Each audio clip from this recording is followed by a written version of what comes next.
नमस्कार प्यारे बच्चों।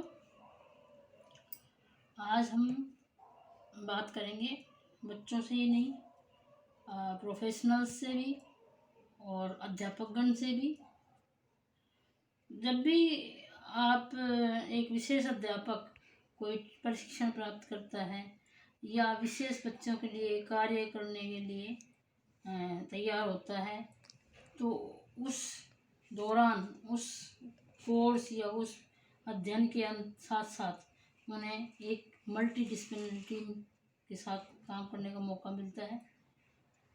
एक बच्चे के सर्वांगीण विकास के लिए, एक विशेष बच्चे के सर्वांगीण विकास के लिए मल्टी डिसिप्लिनरी टीम काम करती है, जिसमें आपका साइकोलॉजिस्ट है, ऑक्यूपेशनल थेरेपिस्ट है, physiotherapist, child specialist, special educator, general teacher, सभी को टीम के रूप में साथ मिलकर उस बच्चे के सर्वांगीण विकास के लिए कार्य करना पड़ता है। तो आज हम बात करेंगे बच्चों की हैंड राइटिंग के बारे में। ओटी ऑक्यूपेशनल थेरेपी की मदद से विशेष बच्चों के विकास के लिए, उनकी सहायता के लिए बहुत सारी चीज़ें, बहुत सारे उपकरण उनकी सहायता के लिए तैयार किए जाते हैं, जिससे कि उस बच्चे का को सहायता मिल सके अपने दैनिक जीवन के कार्यकलाप करने में और अन्य गतिविधियां करने में। जैसा कि आप लोगों ने कई बार देखा भी होगा, हैंड लिस्ट करने के लिए या वॉकर में मॉडिफाई करने के लिए या पेंसिल से हम मॉडिफाई करते हैं स्पेशल टीचर्स।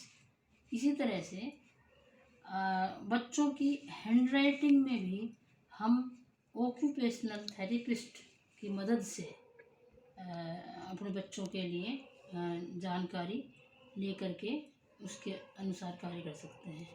ज़्यादातर अभिभावकगण का या अध्यापकों की ये शिकायत रहती है कि बच्चों की जो हैंड राइटिंग है वो अच्छी नहीं है, जिसकी वजह से बच्चों की हैंड राइटिंग को अध्यापक समझ नहीं पाते और ना ही बच्चा अपना इस तरह से लिख पाता है कि वो कई बार खुद ही कंफ्यूज हो जाता है कि मैंने क्या लिखा था।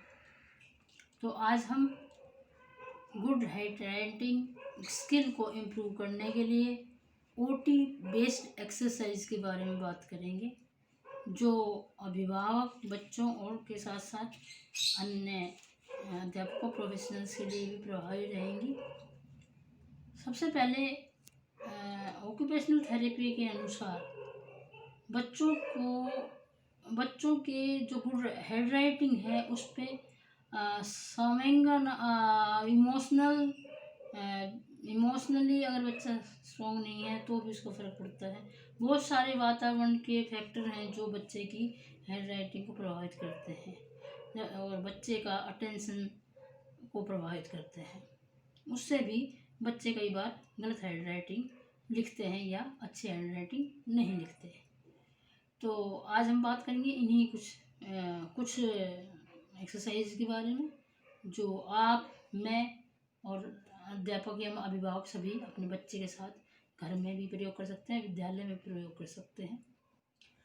हमारा जो मसल्स बेस्ड होता है एक्सरसाइज, मसल्स बेस्ड, जो मसल्स बेस्ड है, मसल्स अगर मजबूत हैं बच्चे की तो वो हैंड राइटिंग पे इफ़ेक्ट डालती है। हम बच्चे को दीवार की तरफ मुँह करके खड़ा होने के लिए कहें और ऐसे करके इसको सीधा रखें, टेढ़ा नहीं, पीछे नहीं, इसको बिल्कुल सीधा रख के इसको हल्का सा दीवार को प्रेस करें। आप दोनों हाथों से उसको प्रेस करा सकते हैं, ठीक है। इस तरह से उसको दीवार को प्रेस कराएं। इससे हमारा ये जो है एरिया है ये स्ट्रॉन्ग होता है, ये मसल्स मजबूत होते हैं, जिससे कि हैंड राइटिंग करने में बच्चे को आसानी होती है। साथ ही हम एक एक्सरसाइज सीधा इस हाथ को और ये हम वैसे भी नॉर्मली हम कराते हैं, ये भी हम ये चीज़ें मसल्स को इम्प्रूव करने के लिए होती हैं। जो उन बच्चों का डोमिनेट हैंड होता है जिससे बच्चा लिखता है, उसके साथ हमें एक दो एक्सरसाइज ज़्यादा भी करा सकते हैं और उसको प्रेस करने के लिए कहें ताकि मसल्स मजबूत हो सकें। इसके साथ साथ ये हमारी एक पहली एक्सरसाइज है। दूसरी एक्सरसाइज में हम कोई भी कपड़ा ले लें जिसमें कपड़े को ऐसे पकड़ के पकड़ा ऐसे करके, ऐसे बहुत ज़्यादा ऐसे स्ट्रेच नहीं करना, नहीं, हमें ऐसे ही इसको स्ट्रेच करना, 1 2 3 4 5 ऐसे स्ट्रेच करना है। फिर हम नीचे लेके आएंगे कपड़े के साथ साथ, फिर से हम ऐसे करेंगे और साथ में जो कपड़ा है उसको 1 2 3 4 बहुत ज़्यादा स्ट्रेच नहीं करना है, हल्का सा स्ट्रेच करना 5 तक। इसके साथ ये हमारे घर में कोई ऐसा कोई कुछ नहीं है जो हम घर पे भी नहीं करा सकें। उसके बाद इन 2 एक्सरसाइज के बाद हम आते हैं बच्चों के मूवमेंट्स पे। ये जैसे हमने बताया, एक ये एक्सरसाइज होगी, एक ये एक्सरसाइज है, ये कपड़े वाली एक्सरसाइज हम कराते हैं बच्चों को। उसके बाद हम बच्चों को किस तरह से पेंसिल पकड़ना सिखाएं उसमें बात करेंगे। मान लीजिए ये एक पेंसिल है। आपने ज़्यादातर देखा होगा कि जब एक विशेष अध्यापक विद्यालय में पढ़ाता है बच्चों को तो उनकी ग्रिप बनाने के लिए बड़े स्केच पेन का या मोटे स्केच पेन का प्रयोग करता है ताकि बच्चा उसको आसानी से पकड़ सके, एक सीपी बच्चा जैसे होता है। इसी तरह से हम आज आपको बता रहे हैं। नॉर्मली बच्चे इस तरह से पेंसिल को ऐसे तरह, कई बच्चे ऐसे करके लिखते हैं, ऐसे, इस पर हमें ध्यान देना है। एक बच्चे ऐसे झुक के लिखते हैं, वो भी नहीं, उसको बच्चे रोकना है। और ये हमें सारे हाथ को इन्वॉल्व नहीं करना है, हमें सिर्फ 3 दोनों ये उंगलियां और ये अंगूठा, इन दोनों उंगलियों को फ्री रखना है। इसमें भी बच्चे क्या करते हैं, कुछ बच्चे इस तरह से लिखते हैं, इस तरह से लिखने में बच्चा बहुत ज़्यादा टायर्ड हो जाता है, थक जाता है और वो लिखना छोड़ देता है, उसका मन ही नहीं करता। आपने देखा होगा कुछ बच्चे ओरली तो बहुत अच्छा करते हैं, बहुत अच्छा बताते हैं, लेकिन जब उनको लिखने के लिए कहा जाता है तो वो इससे मन चुराते हैं, वो लिखना नहीं चाहते क्योंकि वो उसको प्रेशर मानते हैं। जिस तरह अगर ऐसे लिख रहा है बच्चा, ये बहुत जल्दी उसका ये थक जाएगा। तो सही ये जो एरिया है, ये एरिया इस तरह से होना चाहिए, इस तरह से। इस एरिया में पेंसिल इस तरह से होनी चाहिए और हमें यहाँ से पकड़ के लिखना चाहिए। 2 उंगलियाँ हमें फ्री रखनी है, तो इस तरह की पोजीशन होनी चाहिए।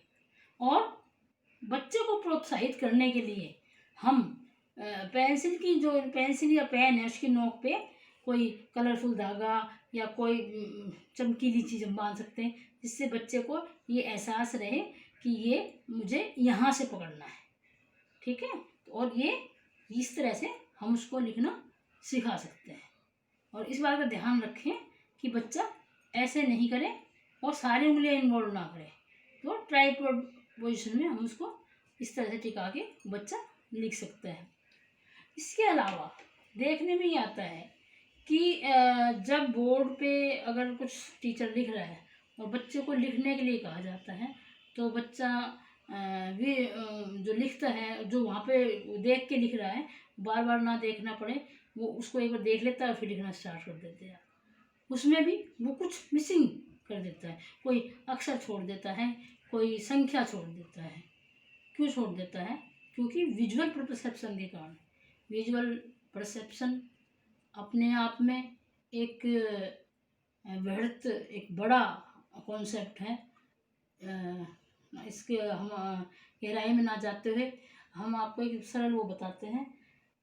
जैसे कि हमने एक डब्बा लिया, अब इस डब्बे के ऊपर अगर हमने एक फ़ोन या कोई डब्बी रख दी है तो हम इसका जो देखने का है, इसमें हमें देख रहे हैं कि ये डब्बा है, उसके ऊपर कोई चीज़ रखी है, लेकिन वो उसका परसेप्शन नहीं ले कर पा रहे कि वो ऊपर है, अगर नीचे है। वो बताने में क्या बता रहा है कि एक डब्बा है, उसके ऊपर वो एक डब्बा है और एक मोबाइल है, लेकिन परसेप्शन क्या है, ये इधर दाएं है या बाएं है या ऊपर है या नीचे है। तो ये एक परसेप्शन अगर कई बार बच्चा नहीं कर पाता और उसकी वजह से भी वो गलतियाँ करता है। तो अभी तक मैंने आपको बताया।